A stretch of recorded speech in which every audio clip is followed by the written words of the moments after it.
చిరునవ్వు వెలయంత మరుమల్లె పువ్వంత చిరునవ్వు వెలయంత మరుమల్లె పువ్వంత. Keep smiling, ఎప్పుడు నవ్వుతూ ఉండండి. Hello, good morning. బాగున్నారా? మీరందరూ బాగుండాలి, అందులో నేను ఉండాలి. ముందుగా మీ అందరికీ థ్యాంక్ యూ వెరీ మచ్.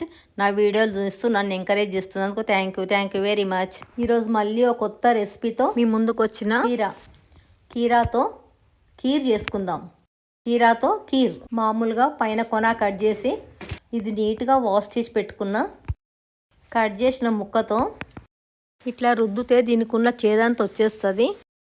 పైన అంతా తెల్లగా వచ్చిందంతా చేదు అట్లా వస్తుంది. ఒకసారి కడుక్కొని శుభ్రమైన క్లాత్తో తుడిచేసుకొని చిరునవ్వు వెలయంత మరుమల్లె పువ్వంత చిరునవ్వు వెలయంత మరుమల్లె పువ్వంత మరుమల్లె వెలయంత మరుమల్లె వెలయంత సిరులేవి కొనలేనంత చిరునవ్వు వెలయంత మరుమల్లె పువ్వంత.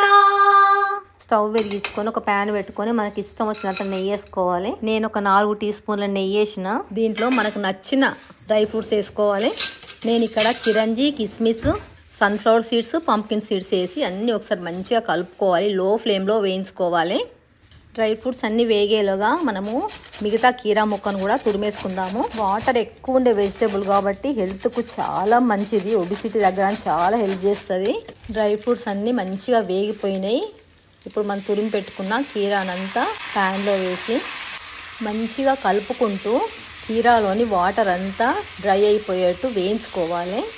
చూడండి, కీరాలో వాటర్ అంతా ఎవాపరేట్ అయిపోయినాయి. ఒక్క చుక్క కూడా నీళ్లు లేవు.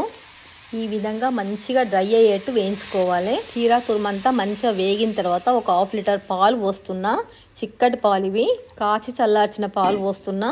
ఇది హోమ్ మేడ్ కోవా, నేను చేసుకున్నదే. నా దగ్గర ఉంది కాబట్టి వేస్తున్నా. వేసుకోకున్నా పర్వాలేదు, వేస్తే ఇంకా చాలా బాగుంటుంది. మీ దగ్గర కొన్నది ఉన్నా కూడా వేసుకోవచ్చు. మొత్తం కోవా అంతా వేసేసిన. ఇది ఒక 100 గ్రామ్స్ అవుతుంది. పాలతో చేసిన ఏ కీర్లో అయినా కూడా కోవా వేసుకుంటే టేస్ట్ చాలా ఎన్హాన్స్ అవుతుంది. కొన్ని పాలు ఉంచిన కదా, అవి కూడా పోసేస్తున్నా. కీరా చాలా తొందరగా ఉడుకుతుంది, అందుకని ఇబ్బంది ఏముండదు. కొద్దిగా ఒక చిన్న టీ గ్లాస్ నిండా వాటర్ కూడా పోసిన. మంచిగా ఉడికిన తర్వాత ఒక 5-6 టీ స్పూన్ల షుగర్ కానీ, హెల్త్ కాన్షియస్ ఉన్న వాళ్ళైతే ఒక 5-6 టీ స్పూన్ల బెల్లమైనా ఏదన్నా ఒకటి వేసేసుకోవచ్చు. షుగరు బెల్లము మీ టేస్ట్కి తగ్గట్టు వేసుకోండి. అందుకే నేనేం కొలత చెప్పట్లేదు. నేనైతే ఇక్కడ ఆర్గానిక్ హనీ వేస్తున్నా. ఈ హనీని ఉడికేప్పుడు వేయకుండా బౌల్లో కీర్ పెట్టిన తర్వాత పైనుంచి వేస్తాను. మనకి ఎంత కావాలో అంత వేసుకోవచ్చు. ఇప్పుడు ఇంకా కొద్దిగా నెయ్యి వేస్తున్నా. మళ్ళీ ఒక 5-6 టీ స్పూన్ల నెయ్యి వేస్తున్నా. స్వీట్ అంటేనే నెయ్యి కదా, నెయ్యి ఉంటేనే స్వీట్ చాలా బాగుంటుంది. ఇది హోమ్ మేడ్ నెయ్యి కాబట్టి పర్వాలేదు, వేసుకోవచ్చు ఎంతైనా కూడా. అంతా ఒకసారి బాగా కలిపేసుకొని ఇంకా అయిపోయినట్టే. ఇలాచీ పౌడర్ అది ఏమి వేయట్లేదు, కీరా టేస్ట్ పోతుందని మూత పెట్టేసుకొని స్టవ్ ఆఫ్ చేస్తున్నా. ఒక 2 నిమిషాల తర్వాత మూత తీసి ఒకసారి అంతా బాగా కలుపుకొని ఒక మంచి అందమైన బౌల్ తీసుకొని దాంట్లో సర్వ్ చేసుకోవాలి.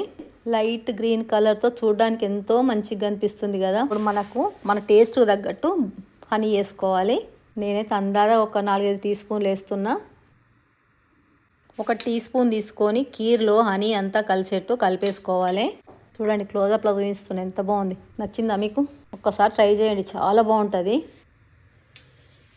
బాగా గాలుతుంది, వేడిగా ఉంది. నెయ్యి స్మెల్, కోవా స్మెల్, పాల స్మెల్తో మంచి గుమగుమలాడుతుంది. అన్నపూర్ణ మాతకు దండం పెట్టుకొని తింటున్నా.